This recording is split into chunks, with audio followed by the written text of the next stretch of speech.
this is not the best period or best time for the northern elders or for the northern leaders, as Tinubu is speaking the truth into their eyes. He told them yesterday in Arewa Consultative Forum, he told the northern elders categorically that they have created the problem that Nigeria is facing today. He's told them eye to eye, live and direct, that the Boko Haram we talk about, the bandits, the Fulani herdsmen we talk about, they are your sons and they are your daughter. They should look for a way to call them to order, to make sure that they stop whatever they are doing. This is what he said, because with Bola Ahmed Tinubu body language, I could see that is aligning with what Donald Trump has said, or he's actually faced with dilemma.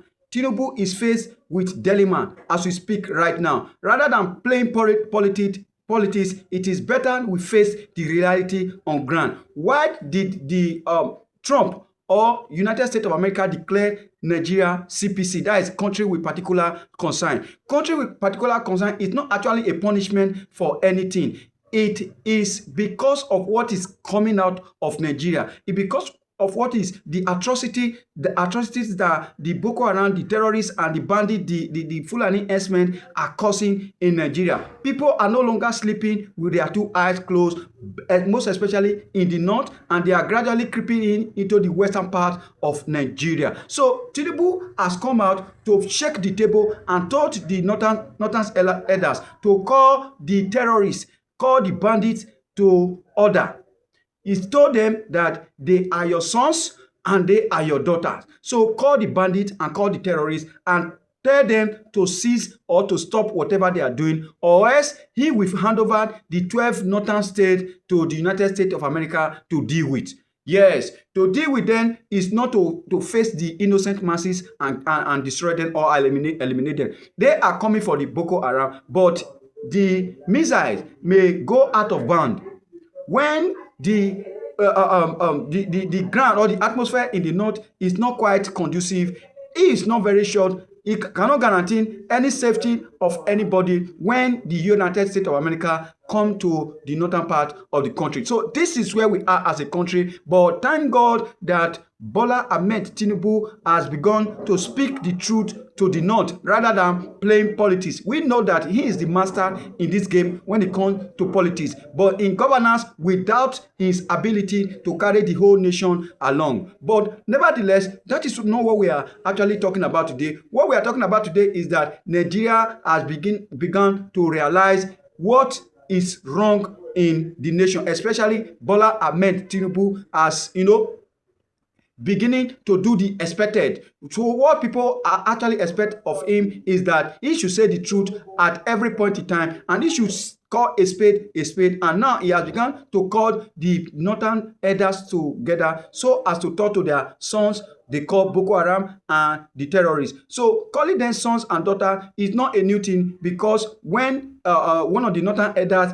and Islamic scholar Sheikh Gumi actually came out and said that, yeah, the Boko Haram that they talk about today, killing them is like killing your sons and your daughter. Killing these people, a strike against them is a strike against the northern sons, or the northern leaders, or what have you. But the summary is that they are their sons and they are their fathers. They are the uncles and all that. These were the statement from Sheikh Gumi. But Tinubu has actually picked up from here and told them that yes, if care is not taken, he will allow Donald Trump to come, because I said that Tinubu is actually stuck. Yes, he's faced with dilemma whether to align with the northern motive or to go with Donald Trump. But he has to take one. He has to take decision. But now he has come out to warn the north or advise the north to call their sons together so as to deviate for whatever atrocity that they are causing. Because it happened during Jonathan. He told them he referred to Jonathan government that Jonathan actually went as far as going to Niger Delta to tell them, yes, they should stop the oil pipeline bombing. They should stop the destruction of Nigeria companies in Niger Delta State, while those Creek boys were actually on rampage as at then. But they listened, and he was able to settle them. He was able to talk to them, send some of them to amnesty program in Turkey, in United States of America, in Russia, in Belgium, and today some of them return back and they are making the Nigeria economy, they are contributing to the Nigeria economy. But having talking about Nigeria economy, we know that during Jonathan, that yes, we're having some challenges, but then people were not hungry. Then economically we are doing well, but today we are nowhere to be found. But the problem was brought upon Nigeria by your first man, which was Muhammadu Buhari, that you push and you force on Nigeria's neck. So this is the way from Bola Ahmed Tinubu. I think, yes, we are beginning to dwell in our reality now. I think if things are going this way, by next 6 months to 1 year, I think Nigeria will be a place to live one more time. But if things are not changing, I advise our number one man, that is President Bola Ahmed Tinubu, to actually allow Trump to come to the north and do whatever they need to do there. So he told them in this Arewa consultative forum yesterday, he was speaking to them live and direct, one-on-one, where Tinubu break all the 4 legs of the table in the north. He told them that he can no longer tolerate people sabotaging his government, that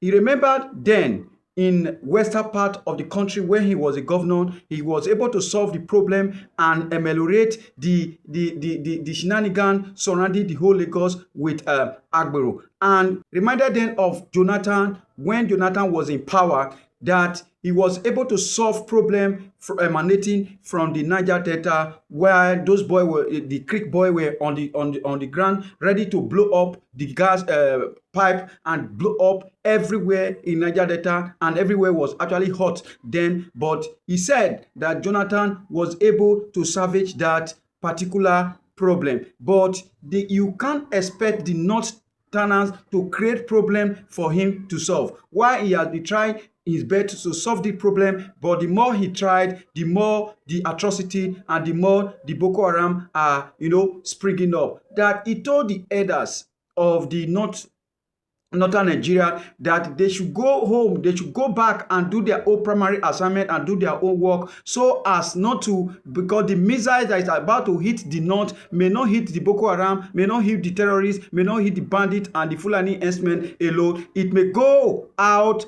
of share, out of band, out of plan, that they should go and get their home ready. They should go and get their home organized. So this is what is on ground right now, because the problem that the northern people or the northern elder has caused, no one is to solve it rather than the northern elders. So I think they will be quite, they will be quite, not very, forthcoming in trying to provide solution to this menace that is before Nigeria. And if this continue like this, restructuring definitely will happen. Remember that Jonathan was in power and he was trying his best, he was winning economically, and all of a sudden everybody came from him from the north. The bad wind from the north came for him, and the end of the day they said Jonathan must go and all that. Don't forget that the 3 term of Jonathan, yes, there was kind of 1 or 2 challenges, but economically Nigeria was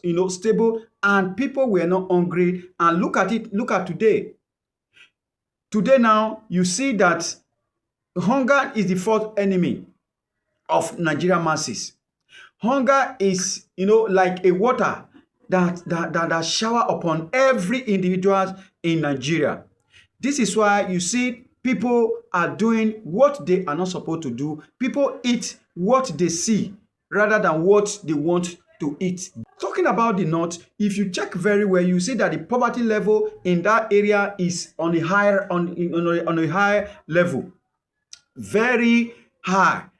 To the extent that if you tell any northern youth to do anything for money, they are ready to do it. This is why you see that most of them are actually joining the terrorists, joining the bandit to cause mayhem so as to feed themselves. The other day, as I did before yesterday, some group of repentant Boko Haram, they came and they were integrated into the society by this same government, saying that yes, they can forgive them and all that. But after forgiving them, after integrating them into the society, here what happened?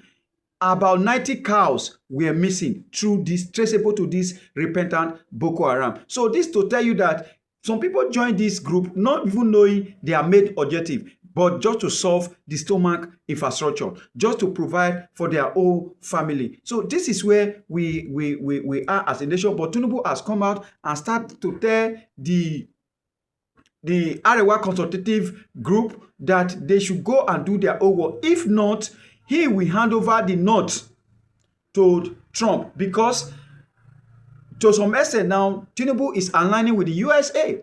Tinubu is aligning with Donald Trump because he cannot solve the problem alone. Don't forget that he went to the Israel to strike deal with them so as to bring their military, so that their military can come to Nigeria to smoke out this bad element among the people in the north. But it is not easy. It's easier said than done. But so many northern leaders actually kick against him, saying that he did that. Inviting Israel to fight Boko Haram is inviting Israeli army to fight against the northern Muslim leaders. So I don't know how this come to play, because Gumi actually said it categorically that inviting the military from Israel is as good as inviting the enemy to fight the Muslim leaders in the north. So this is where we are as a nation, and that was what watered the morale and the effortry that our president was actually coming with. But how will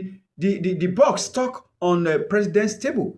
I will still say that he is the number one citizen in Nigeria, and he has taken some decision whereby he did not consult anybody, he did not consult any any individual, whether he will consult the SA, the special advisors, I don't know. He has taken on some decision like removal of subsidy, because it was when he climbed that power in 2023, all of a sudden, the first statement he made was that subsidy is gone. Subsidy is gone means that subsidy has been removed.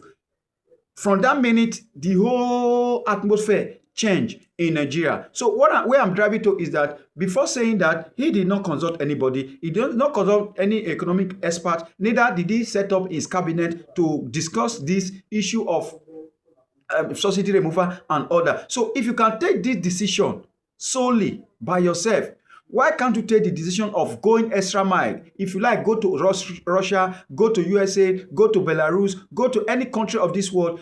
Tell them that you are faced with a problem, terrorism problem. Tell them that this is what I want. I want these people fished out. I want Nigeria atmosphere safe. I want the northern people to live the life they plan to live again. I want this nation to stand and be the giant of Africa that we were as at 90s and 80s. So what is actually happened? Why is Gumi and northern elders dictating for our president? This is what we don't know. But people are talking about division and sliding Nigeria into pieces so as everybody to go their own ways and all that. So this was one thing that put fear in Jonathan's mind. Don't forget that he called for national conference the other time. And do you know what they say? That when they are gathered in National Assembly for that about a month, that conference went on, that the issue of Nigeria unity should not be, it's a no-go area. They told Jonathan, and Jonathan came out to actually tell Nigeria that even at this conference, the issue of division is no-go area. So I don't actually know where Jonathan stepped on the northern toes, because the chunk work that Jonathan did in his term was the north. About level university was built, and the Amajaris were catered for, and what have you. But all of a sudden, the wind came from the north, coupled with the wind from the west. They combined forces together. People like Tunde Bakare, people like Bola Ahmed Tinubu, people like Wole Soyinka, people like all the northern elders, they stood up and they rose against Jonathan to actually step down. And at the end of the day, Jonathan lose the grip of power, and the Nigeria of today is quite worse than the Nigeria that Jonathan led as at that time. So this is where we are as a country. Some people are saying that Jonathan was actually chased out of power because he was not a Muslim, number one. Number two, he was not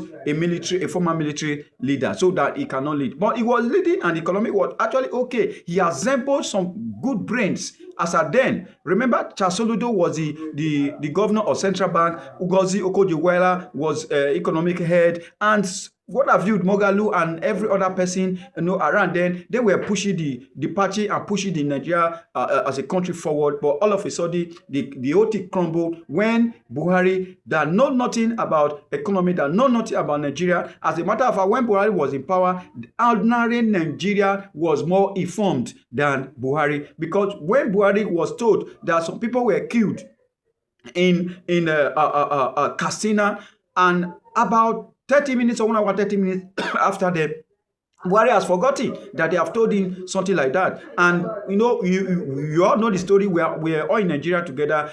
He spent a number of time in UK, going to UK to treat himself and all that. So when the head is sick, what do you expect of other people that he leads?